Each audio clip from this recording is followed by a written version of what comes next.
పాకిస్తాన్ పాలనలో అణచివేతకు గురవుతున్న పీఓకే ప్రజల సహనం చచ్చిపోతూ ఉంది. తమ హక్కుల కోసం గత కొంతకాలంగా అక్కడి ప్రజలు తీవ్రంగా నిరసనలు వ్యక్తం చేస్తూ ఉన్నారు. అయినా కూడా ప్రభుత్వం ఏమాత్రం కనికరం చూపించడం లేదు.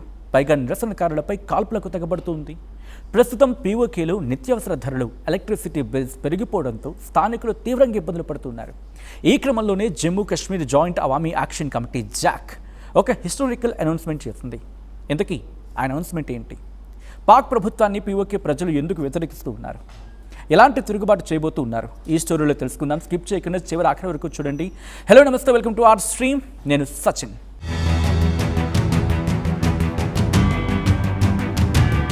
పాకిస్తాన్ ఆక్యుపైడ్ కాశ్మీర్ అనగానే అందరూ వివాదాస్పద ప్రాంతంగా భావిస్తూ ఉంటారు, అనుకుంటారు.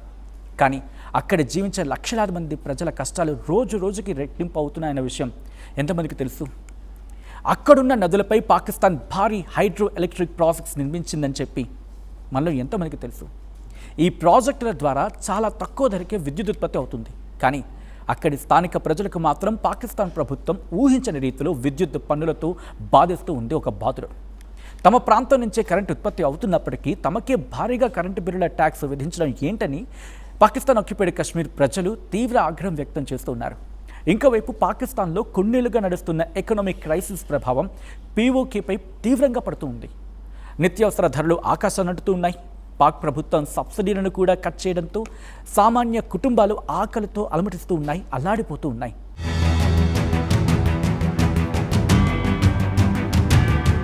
అందుకే పీఓకే ప్రజలు పాక్ ప్రభుత్వానికి వ్యతిరేకంగా గత కొన్ని రోజులుగా నిరసనలు వ్యక్తం చేస్తూనే ఉన్నారు. తమ హక్కుల కోసం వాళ్ళు పోరాటం చేస్తూ ఉంటే పాక్ ఆర్మీ కాల్పులకు తెగబడుతూ ఉంది. ఎంతోమంది యాక్టివిస్టులను అక్రమంగా బంధించడం, ఫ్రీడమ్ ఆఫ్ స్పీచ్ను అణిచివేయడం అక్కడ సర్వసాధారణం అయిపోయింది. జూన్ 5వ తారీఖు నుంచి ప్రభుత్వం జరిపిన కాల్పులు, లాఠీ చార్జ్ల కారణంగా 40 మందికి పైగా పౌరులు ప్రాణాలు కోల్పోయారంటే అర్థం చేసుకోవచ్చు. ఈ అణచివేతను ఎదిరించడానికి పుట్టుకొచ్చింది Jammu Kashmir joint Awami action committee JAC. ఇది వివిధ వ్యాపార సంఘాలు, విద్యార్థి సంఘాలు, సివిల్ సొసైటీ గ్రూపులతో కూడిన ఒక బలమైన కూటమి. వీళ్ళ ప్రధాన డిమాండ్లు ఏంటి అంటే పీఓకేలో ఉత్పత్తి అయ్యే విద్యుత్ ప్రొడక్షన్ కాస్ట్ బేస్డ్గానే తక్కువ ఛార్జీలు వసూలు చేయాలి. అంటే మళ్ళీ మాట్లాడే ప్రయత్నం చేద్దాం. ఇది పీఓకేలో ఉత్పత్తి అవుతున్న విద్యుత్ ప్రొడక్షన్ ఉంటుంది కదా, దాని కాస్ట్ ఉంటుంది కదా, దాని కాస్ట్ బేస్ చేసుకొని తక్కువ ఛార్జీలు వసూలు చేయాలనేది వీళ్ళ ప్రధాన డిమాండ్. ఇక దాంతోపాటు గోధుమ పిండిపై ఇస్తున్న సబ్సిడీలను పునరుద్ధరించాలి, ప్రజాస్వామ్య హక్కులను గౌరవించాలి, ఈ డిమాండ్లను నెరవేర్చాలి అని గతంలో చాలాసార్లు నిరసనలకు అక్కడ పాల్పడినా, నిరసనలకు దిగిన పాక్ ప్రభుత్వం తాత్కాలిక హామీలు ఇచ్చింది, ఆ తర్వాత మర్చిపోయింది. ఇది వాళ్ళే అంటున్నమాట. అందుకే ఈసారి జాక్ ఒక సంచలన పోరాటానికి సిద్ధమైంది. పాక్ ప్రభుత్వ నిర్లక్ష్యానికి వ్యతిరేకంగా, వాళ్ళ నిర్లక్ష్యంపై నిరసనగా జూలై 26, 27 తేదీల్లో ప్రాంతీయ రాజధాని ముజాఫరాబాద్కు లాంగ్ మార్చ్ చేయబోతున్నట్లు ప్రకటించింది.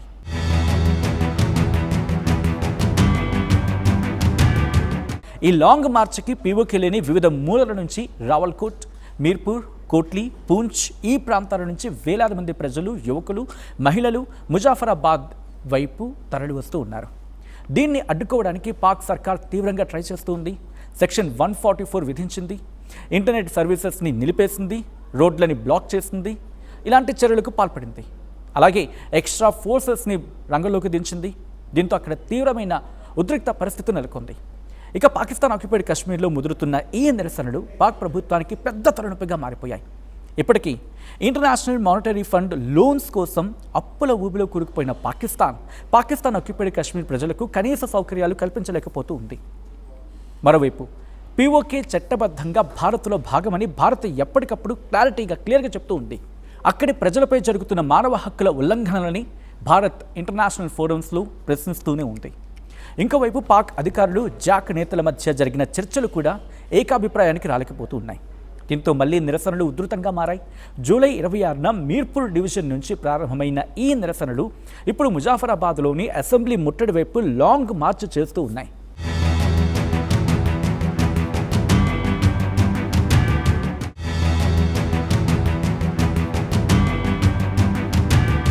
పాకిస్తాన్ ఆక్యుపైడ్ కాశ్మీర్ అనగానే అందరూ వివాదాస్పద ప్రాంతంగా భావిస్తూ ఉంటారు, అనుకుంటారు. కానీ అక్కడ జీవించే లక్షలాది మంది ప్రజల కష్టాలు రోజు రోజుకి రెట్టింపు అవుతున్నాయన్న విషయం ఎంతమందికి తెలుసు? అక్కడున్న నదులపై పాకిస్తాన్ భారీ హైడ్రో ఎలక్ట్రిక్ ప్రాజెక్ట్స్ నిర్మించిందని చెప్పి మనలో ఎంతమందికి తెలుసు? ఈ ప్రాజెక్టుల ద్వారా చాలా తక్కువ ధరకే విద్యుత్ ఉత్పత్తి అవుతుంది. కానీ అక్కడి స్థానిక ప్రజలకు మాత్రం పాకిస్తాన్ ప్రభుత్వం ఊహించని రీతిలో విద్యుత్ పన్నులతో బాధిస్తూ ఉంది ఒక బాధుడు. తమ ప్రాంతం నుంచే కరెంటు ఉత్పత్తి అవుతున్నప్పటికీ తమకే భారీగా కరెంటు బిల్లుల ట్యాక్స్ విధించడం ఏంటని పాకిస్తాన్ ఆక్యుపైడ్ కశ్మీర్ ప్రజలు తీవ్ర ఆగ్రహం వ్యక్తం చేస్తున్నారు. ఇంకోవైపు పాకిస్తాన్లో కొన్నేళ్లుగా నడుస్తున్న ఎకనామిక్ క్రైసిస్ ప్రభావం పీఓకేపై తీవ్రంగా పడుతూ ఉంది. నిత్యావసర ధరలు ఆకాశాన్నంటుతూ ఉన్నాయి.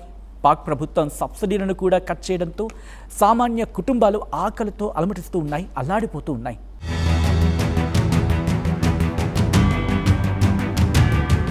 అందుకే పీఓకే ప్రజలు పాక్ ప్రభుత్వానికి వ్యతిరేకంగా గత కొన్ని రోజులుగా నిరసనలు వ్యక్తం చేస్తూనే ఉన్నారు.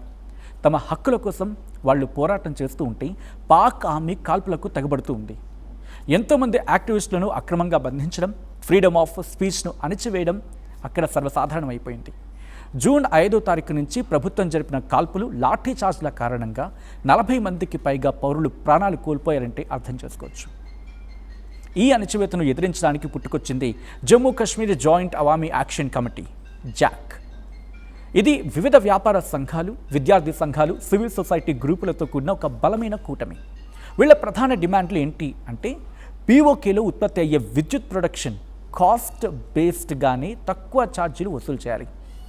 అంటే మళ్ళీ మాట్లాడే ప్రయత్నం చేద్దాం. ఇది పీఓకేలో ఉత్పత్తి అవుతున్న విద్యుత్ ప్రొడక్షన్ ఉంటుంది కదా, దాని కాస్ట్ ఉంటుంది కదా, దాని కాస్ట్ బేస్ చేసుకొని తక్కువ ఛార్జీలు వసూలు చేయాలనేది వీళ్ళ ప్రధాన డిమాండ్.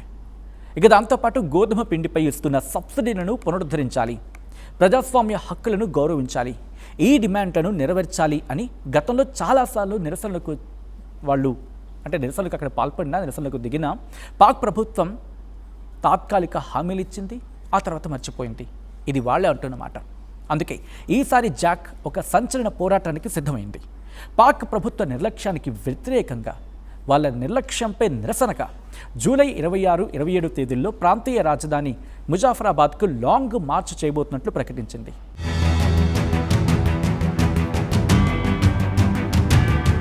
ఈ లాంగ్ మార్చ్కి పీఓకే లేని వివిధ మూలల నుంచి రావల్కోట్, మీర్పూర్, కోట్లీ, పూంచ్ ఈ ప్రాంతాల నుంచి వేలాది మంది ప్రజలు, యువకులు, మహిళలు ముజాఫరాబాద్ వైపు తరలి వస్తూ ఉన్నారు. దీన్ని అడ్డుకోవడానికి పాక్ సర్కార్ తీవ్రంగా ట్రై చేస్తూ ఉంది. సెక్షన్ 144 విధించింది, ఇంటర్నెట్ సర్వీసెస్ని నిలిపేసింది, రోడ్లని బ్లాక్ చేసింది, ఇలాంటి చర్యలకు పాల్పడింది. అలాగే ఎక్స్ట్రా ఫోర్సెస్ని రంగంలోకి దించింది. దీంతో అక్కడ తీవ్రమైన ఉద్రిక్త పరిస్థితి నెలకొంది. ఇక పాకిస్తాన్ ఆక్యుపైడ్ కశ్మీర్లో ముదురుతున్న ఈ నిరసనలు పాక్ ప్రభుత్వానికి పెద్ద తలనొప్పిగా మారిపోయాయి.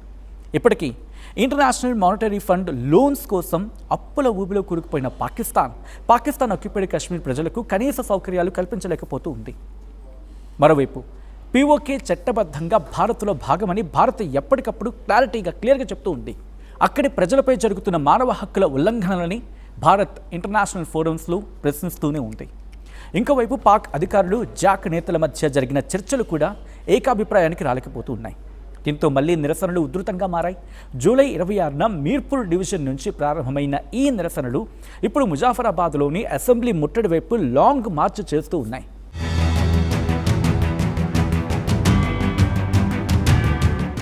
తమ కనీస హక్కుల కోసం పీఓకే ప్రజలు చేస్తోంది కేవలం నిరసనలు మాత్రమే కాదు, ఏళ్ల తరబడి అనుభవిస్తున్న అణచివేతపై ప్రజల తిరుగుబాటు.